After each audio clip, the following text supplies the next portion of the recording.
আসসালামু আলাইকুম রহমতুল্লাহ।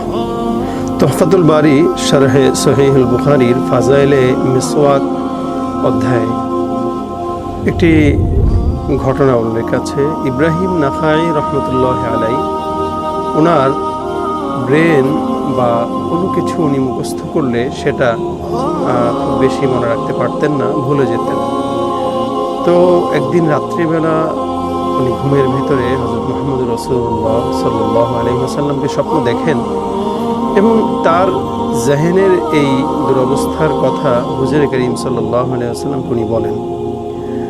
রাসূল করিম সাল্লাল্লাহু আলাইহি ওয়াসাল্লামকে যখন ঘটনাটা উনি বললেন, তখন হুজুর করিম সাল্লাল্লাহু আলাইহি ওয়াসাল্লাম তাকে বললেন যে ইব্রাহিম নাখাই, তুমি একটা কাজ করো, আমি তোমাকে কিছু আমল বাতলে দিচ্ছি, তুমি এই আমলগুলো করবে, ইনশাআল্লাহ অবশ্যই আল্লাহ পাক রব্বুল আলামিন তোমার জেহেনের ভিতরে বরকত দান করবে। বন্ধুরা, আমরা কিন্তু জানি কেউ যদি রাসূল করিম সাল্লাল্লাহু আলাইহি ওয়াসাল্লামকে স্বপ্ন দেখে, রাসূল বলেন কেউ যদি আমাকে স্বপ্ন দেখলো সে আমাকেই দেখলো, কারণ শয়তান কখনো আমার সুরত নিয়ে সামনে আসতে পারে না।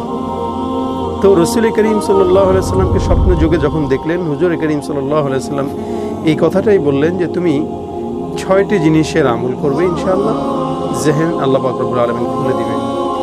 ইব্রাহিম নাখাই রহমতুল্লাহ আলাইকে হুজুর করিম সাল্লাল্লাহু আলাইহি ওয়াসাল্লাম যে 6টি আমল বাতলে দিলেন, সে 6টি আমল হচ্ছে কম খাওয়া।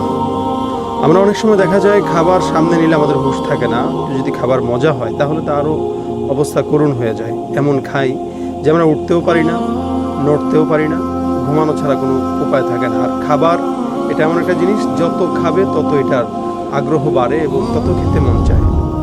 তো কম খাবার খাওয়া এটাও কিন্তু একটা রাসূল করিম সাল্লাল্লাহু আলাইহি ওয়াসাল্লামের সুন্নাহ, পেটের এক ভাগ খালি রেখে ওঠা। 2 নম্বর কম ঘুমানো। 3 নম্বর বেশি বেশি কোরআন তেলাওয়াত করা। কোরআন তেলাওয়াতের মাধ্যমে মানুষের জেহেন খুলে, মানুষের মস্তিষ্ক খুলে, ব্রেন খুলে এবং জেহেন বাড়ে। 4 নম্বর বেশি নফল ইবাদত করা, নফল নামাজ আদায় করা। 5 নম্বর প্রত্যেক সালাতের জন্য ওযু করা। আমরা অনেক সময় এক ওযু দিয়ে আমরা 3 ওয়াক্ত বা 2 ওয়াক্ত নামাজ আমরা আদায় করি, অবশ্যই হয়ে যাবে, কিন্তু রাসূল করিম সাল্লাল্লাহু আলাইহি ওয়াসাল্লাম স্বপ্ন যুগে ওনাকে যে আমল বাতলে দিয়েছেন এর ভিতরে একটি হচ্ছে প্রত্যেক সালাতের জন্য আলাদা ওযু করা। এটা আলাদা একটা মর্যাদা আছে।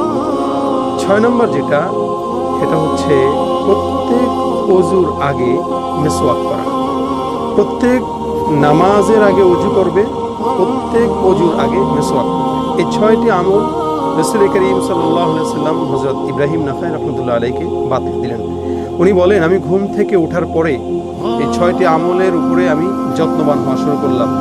আল্লাহ পাক আমাকে অল্প দিনের ভিতরেই আমার জেহেন খুলে দিলেন এবং গোটা জাতির উপরে আমাকে আমির নিযুক্ত করে দিলেন। অবশ্যই এটা আমাদের জন্য শিক্ষণীয়। আমরা যারা স্কুল, কলেজ, ভার্সিটি, মাদ্রাসায় পড়ালেখা করছি, আমাদের জেহেন দুর্বল, আমাদের ব্রেন কম, আমরা এই আমলগুলো করার চেষ্টা করব। ইনশাআল্লাহ আল্লাহ পাক রব্বুল আলামিন আমাদের জেহেনের ভিতরে বরকত দান করবে, আমাদের ব্রেন, আমাদের মেধা শক্তি আল্লাহ পাক খুলে দিবে। আল্লাহ পাক আমাদের সকলকে আমল করার তৌফিক দান করুক। আসসালামু আলাইকুম ওয়া রাহমাতুল্লাহ।